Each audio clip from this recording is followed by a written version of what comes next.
On April 7, 2025, John Lithgow, fresh off his Best Actor win at the Olivier Awards in London for portraying Roald Dahl in Giant, issued a scathing critique of Donald Trump's second term as U.S. president. Speaking to The Guardian, Lithgow called the administration's impact on the arts a pure disaster, comparing it to the devastation of the coronavirus pandemic. His concern centers on Trump's takeover of the Kennedy Center, a cultural cornerstone in Washington, D.C. Lithgow's comments have sparked debate, raising questions about politics in art, government's role in cultural institutions, and the future of artistic expression in America.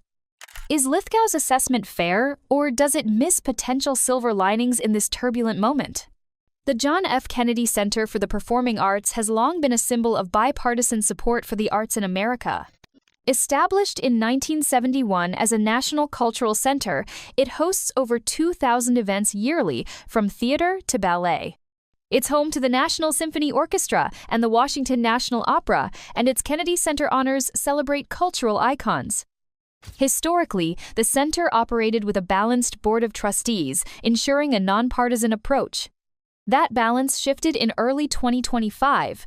After Trump's second inauguration, Trump ousted the center's chair, David Rubenstein, and made himself chairman, the first sitting president to do so.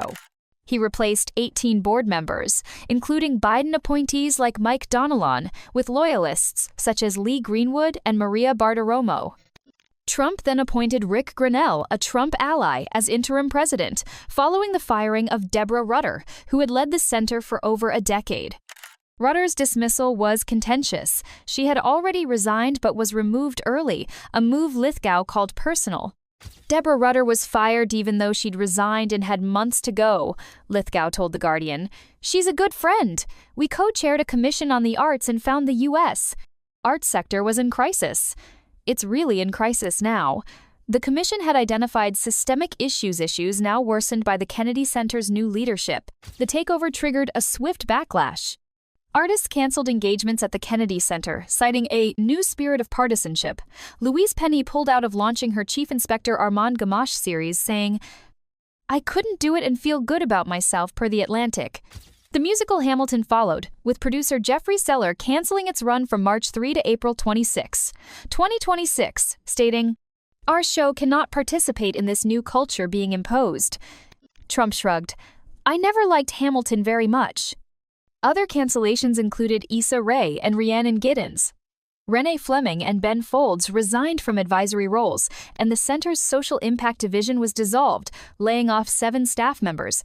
These moves alienated many, especially artists from marginalized communities who fear they're no longer welcome.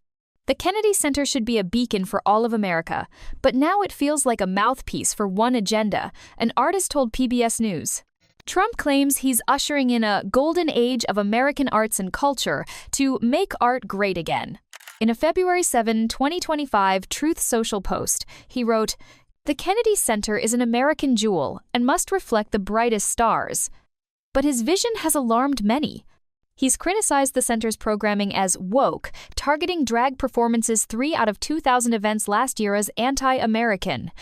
He's suggested honoring figures like Sylvester Stallone and Andrea Bocelli, and even deceased icons like Elvis Presley, despite the honors traditionally celebrating living artists. Critics see this as control, not celebration.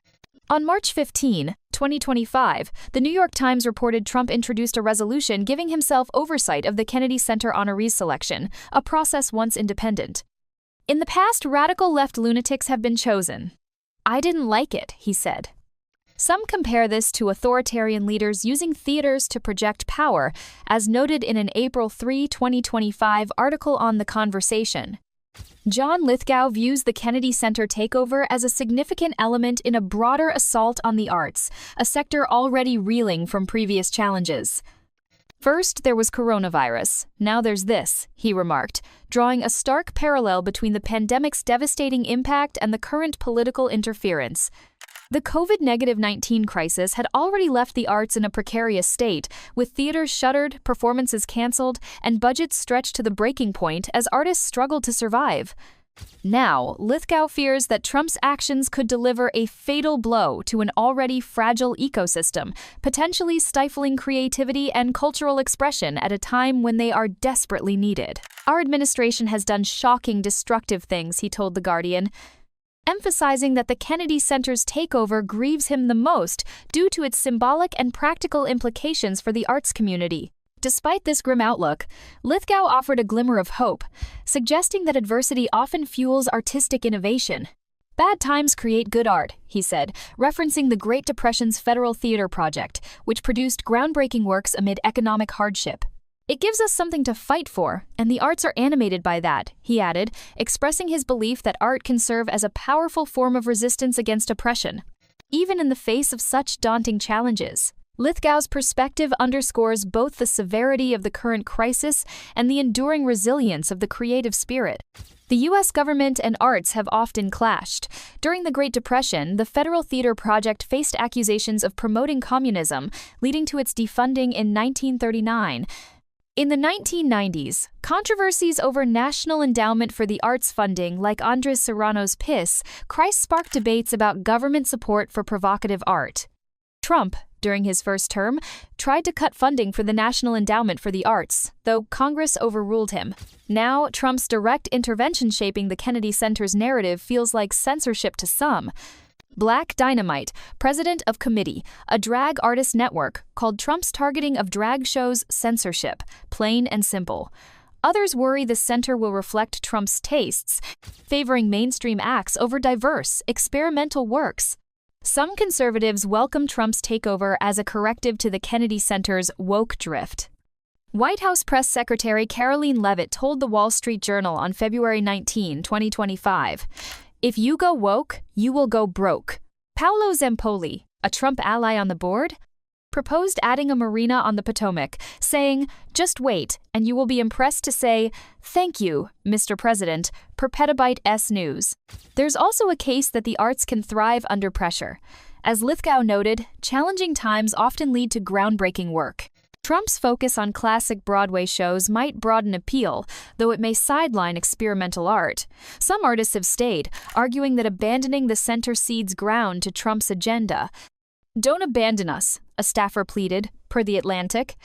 The Kennedy Center controversy encapsulates a broader struggle over the fundamental role of art in society, a battle that strikes at the heart of cultural identity. At its finest, art serves as a transformative force, challenging societal norms, amplifying marginalized voices, and fostering dialogue across divides. The Kennedy Center has historically embodied this mission, hosting a wide array of diverse works from avant-garde performances to culturally significant productions that reflect the richness of human experience. However, under Trump's leadership, there's a growing fear that the center could devolve into a platform for a narrow, politically driven vision, one that prioritizes spectacle and mainstream appeal over substance and innovation. This shift threatens to undermine the center's legacy as a beacon of artistic freedom. John Lithgow's warning serves as a rallying cry for artists, audiences, and cultural advocates to resist this encroachment and protect the integrity of creative expression. Whether this moment will ignite a creative renaissance, as Lithgow hopes, remains uncertain. As America approaches its 250th anniversary in 2026, a milestone, Trump aims to mark with a so-called golden age of arts and cultura. Critical question emerges. Will this era herald a flourishing of artistic innovation, or will it become a dark chapter in the history of creative freedom? The fight for the soul of American culture is just beginning, and the Kennedy Center stands at the epicenter of this pivotal struggle.